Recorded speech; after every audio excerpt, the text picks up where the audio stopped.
नमस्कार मित्रांनो, आपल्या सगळ्यांचे पुन्हा एकदा आपल्या YouTube चॅनलवर स्वागत आहे।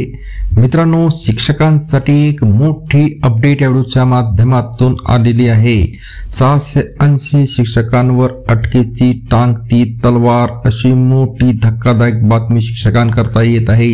जाणून घ्या सविस्तर ही बातमी या व्हिडिओच्या माध्यमातून। त्याकरता हा व्हिडिओ शेवटपर्यंत पहा। चॅनलला तुम्ही सबस्क्राइब केलं नसेल तर मित्रांनो चॅनलला सबस्क्राइब करून व्हिडिओला लाईक सुद्धा करा आणि ही मोठी बातमी आपल्या सर्व मित्र परिवाराला सुद्धा शेअर करायला विसरू नका। तर मित्रांनो, बोगस शलार्थ आयडी घोटाळ्यात सायबर पोलिसांकडून आतापर्यंत तपासलेल्या 1080 आयडी मधून 680 शिक्षकांच्या आयडी बोगस असल्याची माहिती समोर आली आहे। या सर्वच बोगस शिक्षकांना पोलिसांकडून अटक करण्यात येणार असल्याचे संकेत SIT कडून मिळालेले असून शैक्षणिक वर्तुळात खळबळ उडालेली आहे। 5 महिन्यापूर्वी उघडकीस आलेल्या नागपूर विभागातील शलार्थ आयडी घोटाळ्याने संपूर्ण राज्याचे लक्ष वेधले आहे। 12 मार्चला सायबर पोलिसांकडे पहिल्यांदा गुन्हा दाखल झाला। उपसंचालक उल्हास नळर यांच्या अध्यक्षतेखाली असलेल्या समितीने विभागातील 233 शिक्षकांचे शलार्थ आयडी बनावट असल्याचा अहवाल सादर केला होता।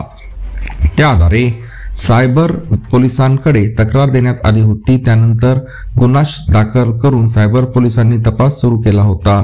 तपासात विभागातील एकूण शिक्षकांपैकी 1080 शिक्षकांची आयडी बोगस असल्याची माहिती समोर आली होती। त्यानंतर शिक्षण विभागाकडून चौकशी करून 633 शिक्षकांची नियुक्ती बोगस असल्याचे सांगण्यात आले।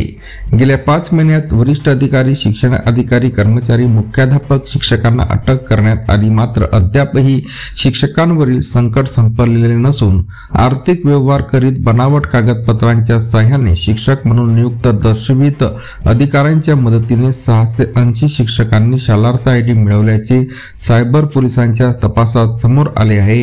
या सर्व शिक्षकांची अटक अटल असल्याचे सांगण्यात येत आहे। तर मित्रांनो, पुन्हा भेटूया नवीन अपडेटसह। तोपर्यंत धन्यवाद।